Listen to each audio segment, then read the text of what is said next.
Kim kendini Allah'a onu görür gibi teslim ederse, kuşkusuz o en sağlam kulpa tutunmuş olur. Çünkü bütün işlerin sonu Allah'a döner. Kim de inkar ederse, onun inkarı seni üzmesin. Onların dönüşü bizedir. Sonra biz yapmış olduklarını kendilerine bildireceğiz. Çünkü Allah kalplerde olanı çok iyi bilendir.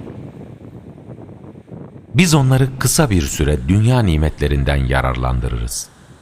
Ancak biz daha sonra onları çok ağır bir azaba sürükleriz.